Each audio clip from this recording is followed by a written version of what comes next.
Olá, começamos agora mais um Verdade e Vida, programa da Igreja Presbiteriana do Brasil, preparado com muita alegria e carinho para você que tem nos acompanhado. A nossa mensagem para reflexão de hoje tem como tema Encurralados por Deus. Daqui a pouco nós ouviremos o reverendo Hernandes Dias Lopes falando à sua mente e ao seu coração nessa direção. Mas antes disso, aquele bate-papo costumeiro e hoje, mais uma vez, com alegria, recebendo aqui nos nossos estúdios o reverendo Jean Chagas, que é pastor da Igreja Presbiteriana Luz, em Goiânia, e também um dos conselheiros da APECOM, a Agência Presbiteriana de Evangelização e Comunicação. Reverendo Jean, uma alegria tê-lo novamente conosco no programa Verdade e Vida. Olá, pastor Rodrigo. Olá, telespectadores. Tenho certeza que todos nós seremos profundamente impactados por essa temática. É verdade. Hoje a gente vai falar sobre esse poder, sobre a soberania de Deus. Nesse sentido, pastor Jean, falando dos atributos de Deus, aquilo que ele tem e pertence somente a ele, nós costumamos dizer que ele é onisciente, ele sabe de todas as coisas, ele é onipotente, ele pode todas as coisas e ele é onipresente, ele está em todos os lugares. Como isso nos traz segurança do cuidado constante de Deus para com a nossa vida? É tão interessante olharmos para essas infinitudes de Deus, ou seja, aquilo que não temos como mensurar. Como que você mensura onipresença? Não tem como. E pensar que existe apenas um ser em todo o universo que tem esses atributos. E o melhor, é um ser que se importa conosco. E aí o tema é muito pertinente, encurralados por Deus. E o Salmo 139, nesse sentido, ele nos dá essa dimensão. Para onde eu fugirei da tua presença? Para onde me ausentarei da tua face? Não é verdade?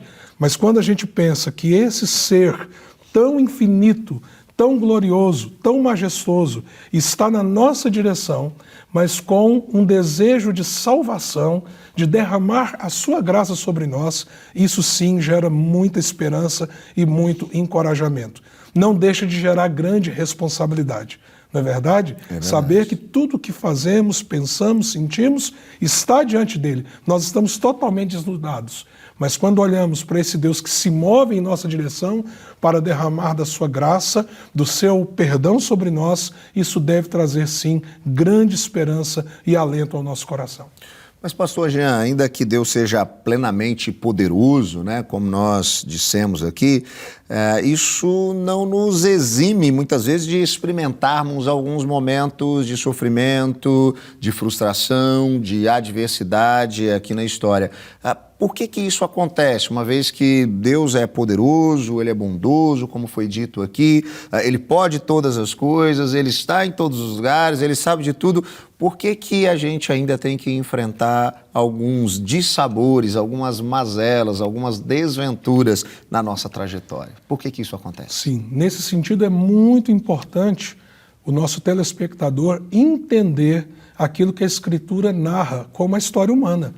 Como Deus nos criou para a sua glória, criou tudo em perfeição e harmonia, isso é uma verdade. Criou o ser humano em retidão, ou seja, o ser humano foi criado santo na presença dele, justo na presença dele, mas a Escritura também é muito clara quando ela nos ensina o que aconteceu em Gênesis 3, que o ser humano caiu.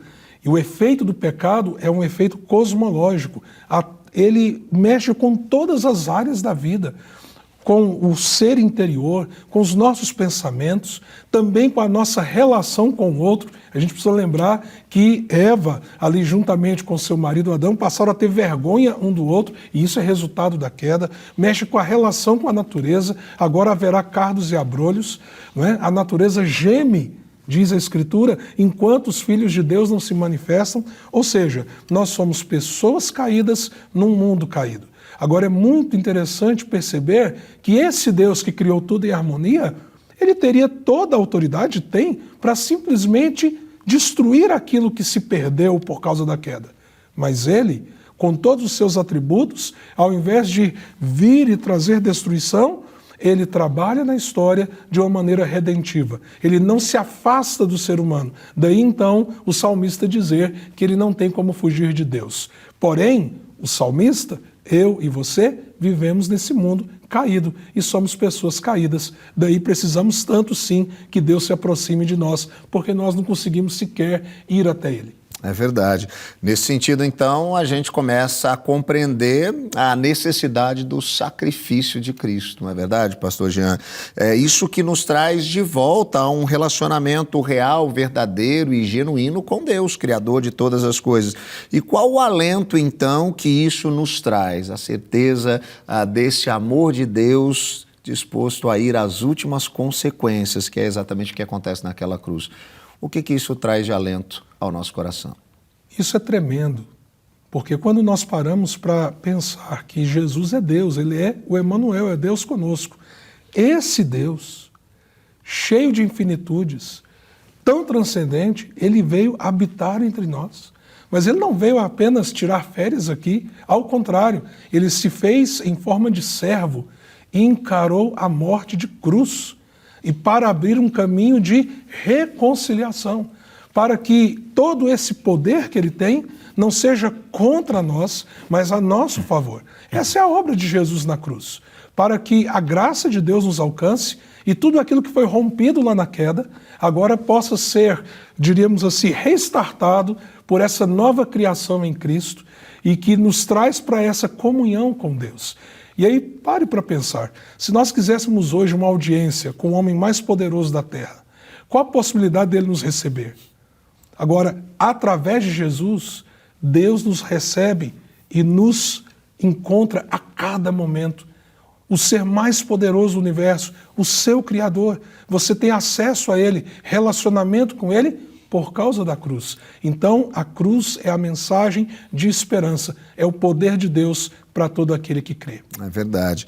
E quais seriam, então, pastor Jean, algumas implicações práticas, né, da certeza desse cuidado de Deus para com a nossa vida? Agora nós entendemos que em Cristo Jesus nós somos trazidos de volta para esse relacionamento, como o senhor bem explicou, mas isso também transforma a nossa maneira de enxergar tudo à nossa volta. A gente costuma dizer que isso muda a nossa cosmovisão, a nossa maneira de compreender o mundo. Quais as implicações práticas na nossa vida, nas nossas atitudes, no nosso comportamento, uma vez agora que nós percebemos que existe um Deus que se importa conosco, um Deus que estava capaz de ir até as últimas consequências, né, para poder nos trazer para esse relacionamento? O que isso gera agora em nós, ou como isso constrange o nosso coração para que nós possamos viver novas atitudes? Pastor Rodrigo, eu creio que muitas vezes você foi desafiado a ter que levar uma palavra de consolo e encorajamento para alguém que estava em grande sofrimento. E é possível que você já tenha passado pela experiência de, ao chegar ali numa pessoa cristã, passando por grande luta, você sair encorajado. Eu me lembro de uma senhora, já muito idosa, quebrou o fêmur, estava com muitas dores e eu ia para a casa dela para tentar consolá-la. E quando eu cheguei lá, ela falou assim: ô pastor, que alegria em recebê-lo, mas eu posso cantar um pedacinho de um hino? E ela começou a cantar um hino que diz: na terra ou mar, por onde for, com o Senhor é céu ali. Amém. Quem entende a graça do Senhor e está debaixo de um relacionamento com Deus, a sua perspectiva muda completamente. O sofrimento passa a ter uma alquimia divina. Deus transforma situações de sofrimento em processos de crescimento.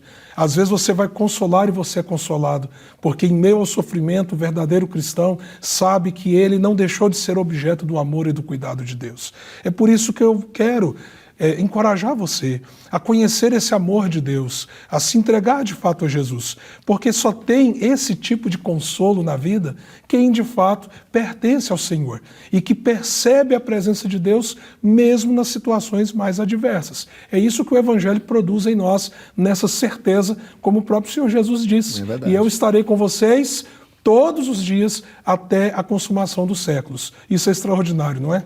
É verdade. E uma palavra final, pastor Jean, aquelas pessoas que estão nos acompanhando, mas talvez não consigam perceber, exatamente por conta dessas lutas da vida, esse cuidado de Deus. Às vezes para elas Deus está em silêncio, elas não conseguem de maneira clara ver o seu movimento ou esse cuidado, essa atenção, porque o barulho do caos, do sofrimento, da dor é tão ensurdecedor que elas não conseguem nem sequer ouvir, né, o movimento do Senhor. O que dizer a essas pessoas nesse momento? Eu quero lembrar-lhes que há a promessa que já se cumpriu de que o Senhor enviaria o seu Consolador. Então o Espírito Santo está presente. Se você está em Cristo, o Espírito Santo está presente na sua história e na sua vida. É Ele que pode sussurrar aos seus ouvidos as grandes promessas da palavra de Deus. Corra para as promessas da palavra de Deus. Corra para aquilo que a palavra de Deus já garantiu a você. Que o Senhor estará com você todos os dias, como nós já falamos, mas que também os sofrimentos deste mundo não se comparam à glória que está por vir e tantas outras promessas para aqueles que estão em Cristo Jesus. E aí a palavra de Deus diz assim, que a paz do Senhor, que excede todo entendimento, guarde as vossas mentes em Cristo Jesus. Esse é o meu desejo profundo para quem está nos assistindo. Que a paz de Deus te visite, meu querido, minha querida. Que essa paz que o Espírito Santo produz possa dar esse alento nos dias maus. E como você disse, às vezes vale a pena tentar diminuir o ruído para ouvir a voz de Deus no coração. Faça isso hoje, né, inclusive através da mensagem que você irá ouvir. Amém. Que de fato você possa experimentar dessa paz, que você possa perceber o cuidado e a presença de Deus em todo o tempo, cuidando de você, derramando sobre você a cada manhã as misericórdias, que são a razão de nós não sermos consumidos.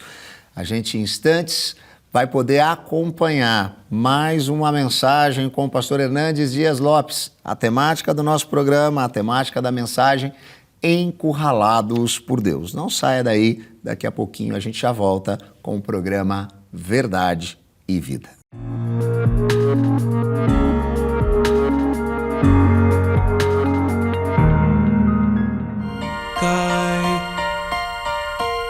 Cai a chuva sobre o mal e o bom, nasce o sol e nem faz distinção. Assim é a graça do eterno Deus, derramada sobre os filhos seus, e só alguns se lembram de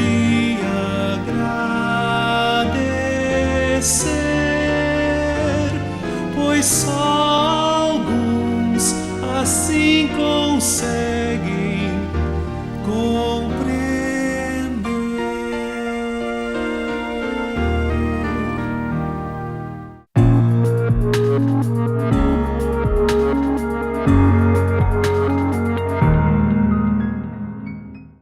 Eu quero partilhar com você, com muita alegria, a palavra de Deus.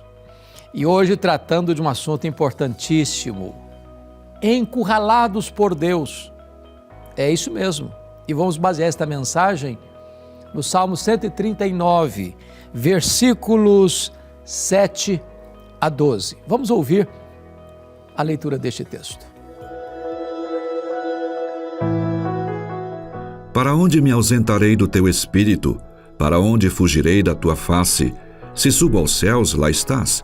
Se faço a minha cama no mais profundo abismo, lá estás também. Se tomo as asas da alvorada e me detenho nos confins dos mares, ainda lá me haverá de guiar a tua mão, e a tua destra me susterá. Se eu digo, as trevas com efeito me encobrirão, e a luz ao redor de mim se fará noite, até as próprias trevas não te serão escuras, as trevas e a luz são a mesma coisa. O Salmo 139 é uma pérola de alto valor do saltério. É um poema escrito por Davi que enaltece a pessoa de Deus, especialmente os seus atributos incomunicáveis, atributos que só Deus os tem. Davi destaca neste salmo que Deus é onisciente, Ele sabe todas as coisas. Segundo, que Deus é onipresente, Ele está em todo lugar. Terceiro, que Deus é onipotente. Para Ele não tem nada impossível. Eu gostaria, primeiramente, de destacar no texto, dos versos de 1 a 6, sobre a onisciência divina. E ele começa dizendo que Deus o sonda, que Deus o conhece, que Deus conhece o que é visível e o que é invisível, o que está revelado e o que está oculto. Deus conhece os nossos movimentos, quando me assento e quando me levanto. Deus conhece muito mais do que a nossa dinâmica de agenda. Quando nos levantamos para ir para o trabalho, para ir para a escola, para fazer uma viagem, para ir para o lazer, Deus conhece também, diz o texto, os nossos pensamentos. Aliás, o único que pode ler os pensamentos e conhecê-los é Deus. É Deus.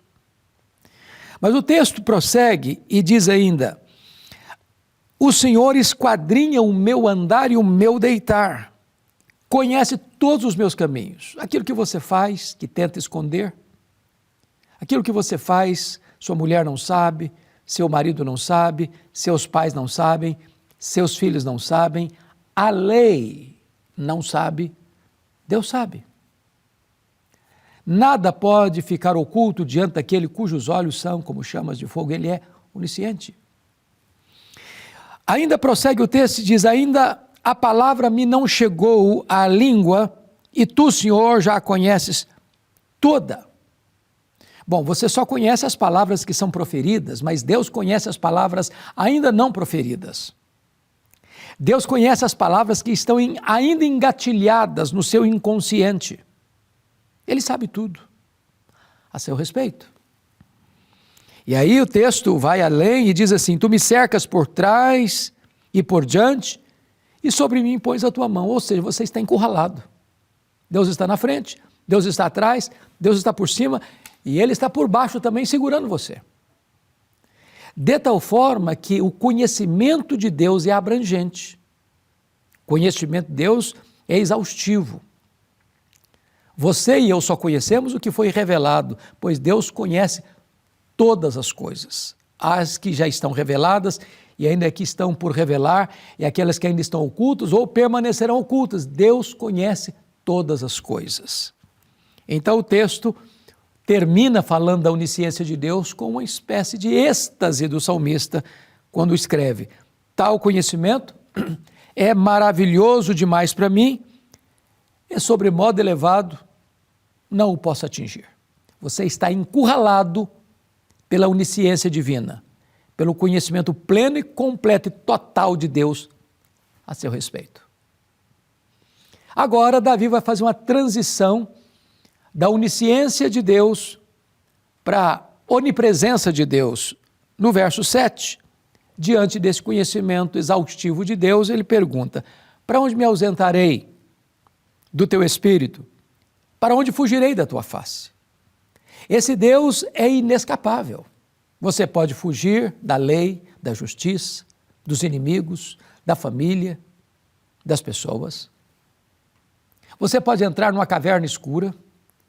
Você pode comprar uma passagem aérea para um outro país e se esconder numa cidade remota ou dentro de uma selva fechada ou de um deserto inóspito. Porém, você jamais consegue se esconder de Deus. Você não pode se ausentar do seu espírito, nem fugir da sua face. No verso 8, Davi cria aqui algumas possibilidades. Se suba aos céus, lá estás. Se faça minha cama no mais profundo abismo, lá estás também. Ele pega o ponto mais alto, ele pega o ponto mais baixo.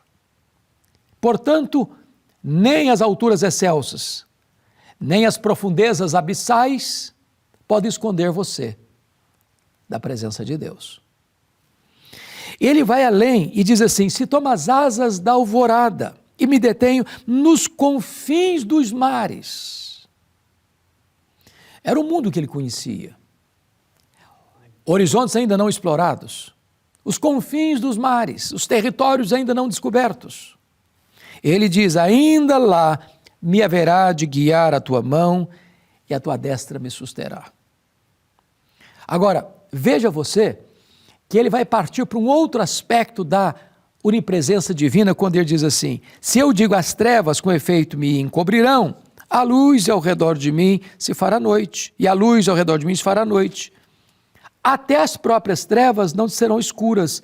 As trevas e a luz são a mesma coisa. Não adianta você apagar a luz, não adianta você fechar a porta do quarto, não adianta você fazer dos homens coisas escondidas, falcatruas, crimes horrendos, desviando recursos alheios. Não, você pode se esconder dos homens, você pode fazer alguma coisa que escape do braço da lei, mas você jamais escapará da onipresença de Deus. Ele está em toda parte, ele está em todo lugar, ele tudo vê, a todo sonda, tudo conhece. Você está encurralado por Deus. Mas agora, Davi vai fazer uma outra transição no verso de número 13, já que tratou da onisciência divina e já que falou da onipresença divina, agora Davi vai falar sobre a onipotência divina, ou seja, ele é todo poderoso. Quais são as evidências disso? Verso 13: pois tu formaste o meu interior, tu me teceste no seio da minha mãe. E ele vai dizer então que você não é produto do acaso. Quem formou você, quem entreteceu você no ventre da sua mãe foi Deus. Você carrega a imagem e semelhança de Deus. Você é distinto das criaturas irracionais. Você carrega as digitais do Criador. Davi já se considerava um ser, uma personalidade, um ser humano, no ventre da sua mãe. É por isso que nós abominamos qualquer agenda abortista, que leva as pessoas à ideia de que o bebê que está sendo gerado e formado no ventre da mãe pode ser considerado uma verruga pestilenta que é arrancada do ventre materno, o sacrário mais santo da vida, que é o útero materno, transformando-o em patíbulo de horror, onde um bebê é envenenado e depois esquartejado e depois sugado do ventre materno. Porque nós somos feitura de Deus. E o texto prossegue, Davi está tão entusiasmado com esse conhecimento e do poder de Deus, que ele diz: graças te dou, visto que por modo assombrosamente maravilhoso me formaste. As tuas obras são admiráveis e a minha alma o sabe muito bem. Você precisa compreender que Deus trabalhou de forma assombrosamente maravilhosa ao formar você, ao entretecer você no ventre da sua mãe. Aqueles que hoje drapejam as bandeiras a favor do aborto tiveram a oportunidade de nascer. Não foram assassinadas no ventre materno. Mas mais, ele diz no verso 15 assim: os meus ossos não te foram encobertos, quando no oculto fui formado e entretecido como nas profundezas da terra. Agora notem, verso 16: os teus olhos me viram, a substância ainda informe. No teu livro foram escritos todos os meus dias, cada um deles escrito e determinado, quando nenhum deles havia ainda. Ou seja, Davi está dizendo que a vida começa na concepção,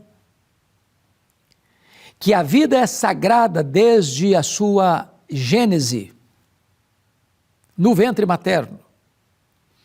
E ele destaca o poder de Deus não na criação das galáxias, dos mundos estelares, que estão a bilhões e bilhões de anos-luz de nós.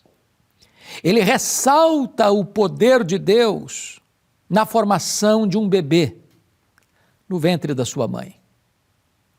Portanto, nós estamos encurralados, sim, pelo próprio Deus. Encurralados pela sua onisciência, Ele tudo sabe. Encurralados pela sua presença, Ele está em toda parte. Encurralados pelo seu poder, Ele nos fez e nos formou de maneira assombrosamente maravilhosa. Como é que você vai reagir a este Deus? Qual vai ser a sua postura diante desta verdade magna e gloriosa? Pois bem, Davi vai mostrar qual é a sua atitude. No verso 23 e 24. Ele se prostra diante de Deus, ele se curva diante do Altíssimo para fazer uma oração. Sonda-me, ó Deus, e conhece o meu coração. Prova-me e conhece os meus pensamentos. Vê se há em mim algum caminho mau e guia-me pelo caminho eterno. Eu espero que você agora também, encurralado por Deus, se renda e peça para Deus sondar o seu coração. Peça para Deus guiar você pelo caminho eterno, o caminho da luz, o caminho da verdade, o caminho da justiça, o caminho da santidade, o caminho da salvação.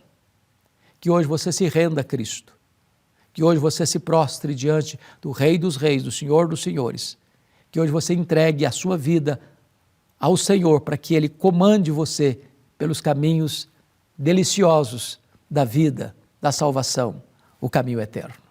Eu quero orar com você, eu quero orar por você neste momento. Deus amado, eu quero te agradecer por quem tu és, por aquilo que tu fazes. Eu quero te agradecer porque tu sabes todas as coisas, tu estás em todo lugar e tu tens todo o poder. Que estas verdades eternas que emanam da tua palavra encontrem guarida no nosso coração. Aplica esta palavra, Senhor, ao coração de todos aqueles que nos assistem. Assim oramos, em nome de Jesus. Amém.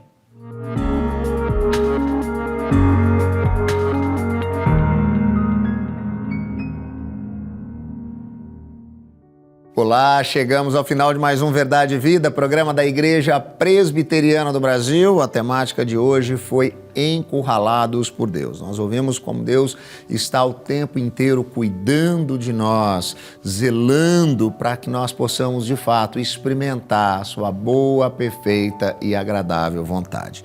Se você quer conhecer um pouquinho mais sobre a nossa igreja, a Igreja Presbiteriana do Brasil, é muito fácil de fazê-lo. Basta nos procurar lá nas mídias sociais, sempre pelo @IPB Oficial. Você vai nos encontrar lá no Facebook, no Twitter, no Instagram e também vai poder acompanhar os programas Verdade e Vida que já aconteceram, já foram veiculados nos nossos canais no YouTube, tanto no canal do programa Verdade e Vida, youtube.com/programa Verdade e Vida, como também no canal da IPB Oficial, youtube.com/IPB Oficial. Você pode também conhecer todo o conteúdo que tem sido produzido pela Igreja Presbiteriana do Brasil, os programas devocionais, programas para criança, musicais, podcasts, treinamento e muito mais na nossa multiplataforma de comunicação, o IPB Multi. Basta você digitar aí no seu navegador Multi, com I no final, como está aparecendo aí, multi.ipb.org.br,